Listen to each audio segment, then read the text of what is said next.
Hey, okay. Wanted to talk a little bit about the way sickle cell disease is currently being addressed and why I think that is simply not adequate.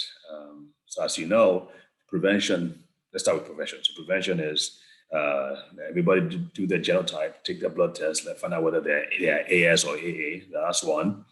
I think some hospitals and mosques are now really beginning to enforce that, and some state governments are beginning to enforce that as well. That's one.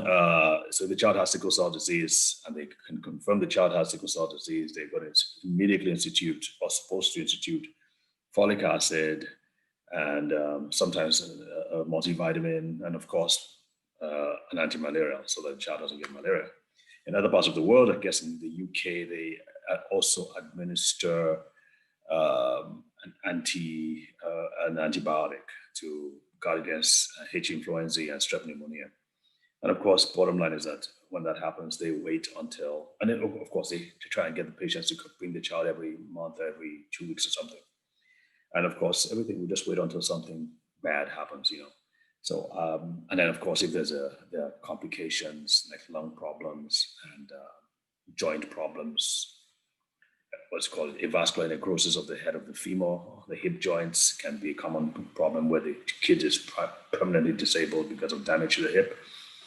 Those are all things that can arise. Of course, strokes can happen between the ages of 2 and 16 are the most common times that kids can get strokes. And of course, when the child leaves home, he becomes careless because his mom isn't always after him to make sure he drinks plenty of water, to make sure he, takes his pills. So he goes to school and he wants to be like every other kid.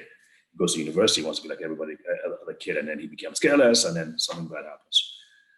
Our approach is to say, hey, let's not wait for something bad to happen. We already know there's a weakness. We already know this child has sickle cell disease. Well, in addition to folic acid and antimalarials and antibiotics, we should be giving them things specifically that, one, strengthen the immune system. Two, also strengthen and help the body repair itself and regenerate and recover. Because we know if a child has sickle cell disease, for the most part, if the child has sickle cell disease, his body is being broken up faster than his body can repair itself. So it needs help. The cells, tissues, and organs need help. So that's why we talk about vitamin C. We talk about vitamin D. We talk about zinc. A lot of kids are deficient in zinc, and that's why they're shorter. That's why they don't heal as well. They have ulcers in their feet and other places. That's why they don't heal as well. That's why sometimes they might even have memory issues as well. So it's important to preempt all these things and just simply give them these things. I don't see why that should be a problem. I don't really see why there shouldn't even be an argument about it. Give them these supplements. Help them. You're the doctor. You're the healthcare professional. You know better.